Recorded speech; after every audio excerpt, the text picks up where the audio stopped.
Regime change operation مکمل ہوا اور رجیم چینج کے اندر ایک جرنیل کا نام بہت زیادہ گردش میں رہتا تھا اور وہ جنرل فیض حمید تھے۔ اس کے بعد ہم نے دیکھا کہ 7 سے 8 ماہ گزرنے کے بعد جب نئی تعیناتی ہوئی تو اس کے فوری بعد جنرل فیض حمید نے استعفیٰ دیا۔ اب یہ سوالیہ نشان تھا کہ جنرل فیض حمید نے استعفیٰ کیا خان کے کہنے پہ دیا؟ اس حوالے سے بڑی اہم تفصیلات جو ہیں وہ آپ کے ساتھ شیئر کرنے جا رہا ہوں۔ بسم اللہ الرحمن الرحیم، السلام علیکم۔ اپنے فیس بک اور یوٹیوب چینل کے ساتھ میں حورث حیدر رمضان۔ ناظرین سب سے پہلے آپ کو اپنے چینل پر خوش آمدید کہوں گا۔ ناظرین بڑی ایکسکلوسیو ڈیٹیلز ہیں، 3 سے 4 سٹوریز جو ہیں وہ آپ کے ساتھ اس ویڈیو کے اندر میں نے شیئر کرنی ہے۔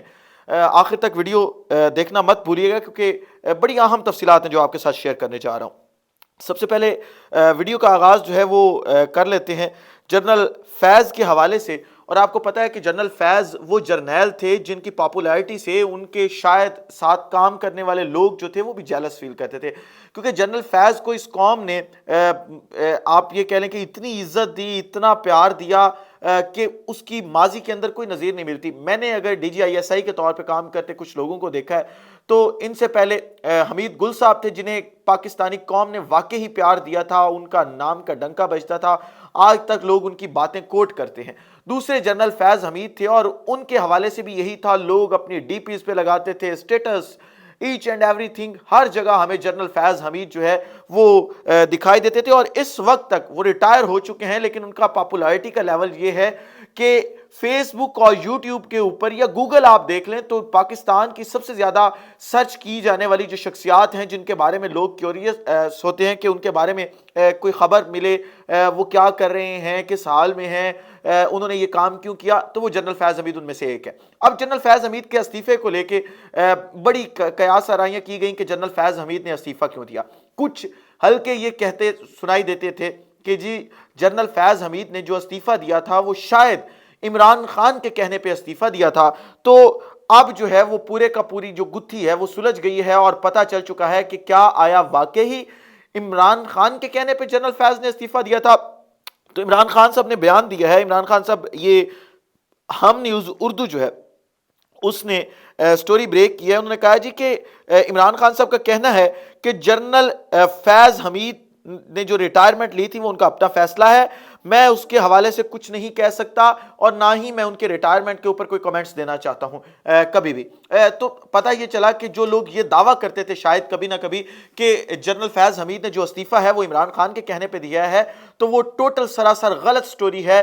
جنرل فیض حمید نے اگر استعفیٰ دیا بھی ہے تو وہ ان کی اپنی مرضی تھی، اور آپ کو پتہ ہے کہ شاید وہ نئے آنے والے آرمی چیف کے ساتھ کام نہ کرنا چاہ رہے ہوں یا اس کی کوئی اور وجہ ہو سکتی ہے، لیکن ہم نے ایک اور استعفیٰ بھی دیکھا وہ جنرل اظہر عباس کا تھا، اور اسی طریقے سے ان کے استعفے کے بارے میں کہا جاتا تھا کہ وہ ان کے نیچے کام نہیں کرنا چاہتے تھے۔ تو ہو سکتا ہے کہ سیم کیس ہو اور ان کو یہ لگتا ہو کہ نئے آنے والے آرمی چیف ان کے ساتھ صحیح نہیں چل سکیں گے، تو انہوں نے اپنے اس عہدے سے جو ہے وہ استعفیٰ دے دیا۔ اب اگلی خبر لے لیں، وہ آفتاب اقبال صاحب کے حوالے سے ہے۔ میں نے کل ایک سٹوری بریک کی تھی آپ کے ساتھ کہ آفتاب اقبال کا، سب سے پہلے میں نے ہی سٹوری بریک کی تھی کہ آفتاب اقبال صاحب کا شو جو ہے وہ بند ہو چکا ہے، اور میں نے وجوہات بھی بتائی تھی آپ کو، اس ویڈیو میں بھی میں نے آپ کو وجہ بتا دی تھی۔ ابھی تک جو آفتاب اقبال صاحب ہیں انہوں نے کوئی اپنی اس بارے میں بات نہیں کی تھی اور نہ ہی کوئی چیز پبلک ہوئی تھی کہ وہ شو کیوں بند کیا گیا تھا، لیکن میں نے آپ کو ایک وجہ بتائی تھی، اور اب جو ہے وہ باقاعدہ ایک سورس سے یہ پتہ چل گیا ہے کہ آفتاب اقبال کا شو بند کیوں کیا گیا تھا۔ اب ذرا خبر لے لیں، آفتاب اقبال کا شو آپ نے وہ دیکھا ہوگا جس کے اندر انہوں نے الفاظ استعمال کیے تھے جنرل باجوہ کے حوالے سے، اور الفاظ کچھ ایسے تھے کہ پاکستان کو فوج اور افواج پاکستان کو، یعنی پاکستان کو اور افواج پاکستان کو اتنا نقصان کسی فرد واحد نے نہیں پہنچایا جتنا اکیلے باجوہ نے پہنچایا۔ اور اس کے بعد انہوں نے کہا کہ اللہ نے کہا تیری تعریف بھی بند۔ جب انہوں نے ملک کے ساتھ ٹھیک نہیں کیا، انہوں نے افواج پاکستان کے ساتھ ٹھیک نہیں کیا، اس ادارے کے ساتھ ٹھیک نہیں کیا جس کے وہ سربراہ تھے، تو اللہ پاک کی طرف سے بھی آیا کہ بھائی تیری تعریف بند، اب اس کے بعد سے تیری تعریف نہیں ہوگی پاکستان میں۔ یہ وہ کلپ تھا، آپ نے یہ ٹویٹر کے اوپر، اس کے علاوہ واٹس ایپ سٹیٹسز پہ یہ دیکھی ہوگی ویڈیو، اس کے علاوہ آپ نے ٹک ٹاک پہ دیکھی ہوگی، فیس بک پہ دیکھی ہوگی، یہ کافی وائرل رہی تھی، اور اسی ایک کلپ کو بنیاد بنا کے جو ہے وہ آفتاب اقبال صاحب کا جو شو ہے وہ بند کروایا گیا ہے۔ اس ملک میں آپ کو پتہ ہے کیونکہ مسئلہ یہ ہے کہ فریڈم آف سپیچ آئین پاکستان میں تو دے دی گئی ہے لیکن اس کی امپلیمنٹیشن زیرو ہے۔ کوئی امپلیمنٹیشن نہیں ہے. اور میں اس لیے اکثر ان لوگوں کو یہ مشورہ دیتا ہوں جن کو شاید آزادی اظہار رائے سے مسئلہ ہے, تو میں انہیں کہتا ہوتا ہوں کہ بھائی اگر آپ کو مسئلہ ہے تو نکال باہر پھینک کے کانسٹیٹیوشن سے, آپ نے اس شک کا کیا کرنا ہے, گندی سی شک ہے, آپ پہ تنقید کرواتی ہے, اٹھائیں باہر پھینکیں, دیکھی جائے گی کس نے بولنا ہے, کون بولے گا, کوئی بھی نہیں بولے گا, اور آپ کو کسی قسم کی جو پریشانی ہے اس کا سامنا نہیں کرنا پڑے گا. اب ذرا ایک اور آخری خبر لے لیں اس ویڈیو کی, اور وہ یہ ہے کہ جو جنرل باجوہ ہیں ان پہ ان کے گھر نے ہی, جو ان کا گھر کا بھیدی ہے اس نے ہی لنکا ڈھا دی ہے, اور بہت بڑا انکشاف کیا ہے, جس کے بعد جنرل باجوہ رنگے ہاتھوں پکڑے گئے. جنرل باجوہ کی جب ریٹائرمنٹ کا وقت نزدیک آ رہا تھا تو مختلف سورسز یا ایک ترجمان صاحب بھی ہیں ان کے, انہوں نے یہ کہا تھا کہ جنرل باجوہ ایکسٹینشن کے اندر جو ہے وہ بالکل انٹرسٹڈ نہیں ہے, اور جنرل باجوہ ایکسٹینشن نہیں لینا چاہتے, اور جنرل باجوہ جو ہے وہ وقت پر ریٹائر ہو کے اپنے گھر چلے جائیں گے.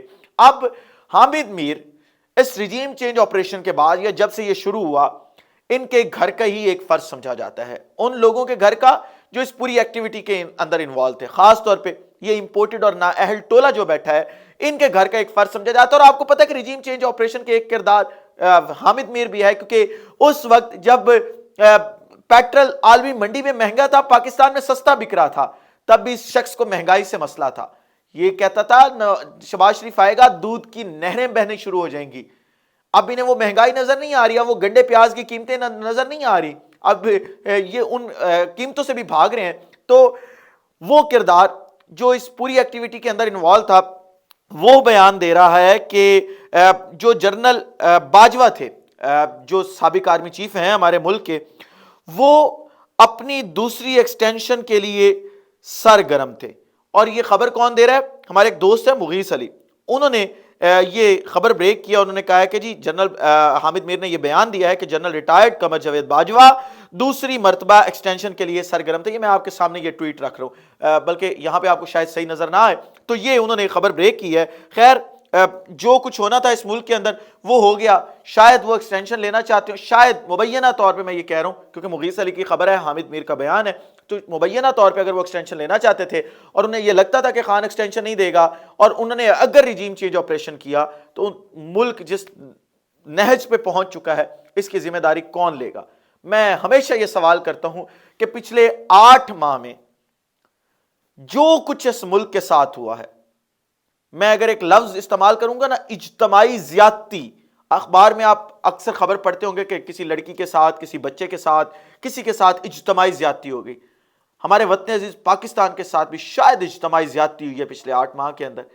اور جو کچھ اس وقت ملک میں چل رہا ہے, دل خون کے آنسو روتے ہیں. لوگوں کے پاس کھانے کو 2 وقت کی روٹی اب میسر نہیں ہے. اس کی ذمہ داری کون لے گا؟ میں ہمیشہ یہ سوال پوچھتا رہوں گا. اس ولاگ سے مجھے اجازت دیجیے. اپنا خیال رکھیے, اپنے ارد گرد کے لوگوں کا خیال رکھیے, وطن عزیز پاکستان کا خیال رکھیے. اس وطن عزیز پاکستان کو اور آپ تمام لوگوں کا اللہ حامی و ناصر ہو. پاکستان زندہ باد.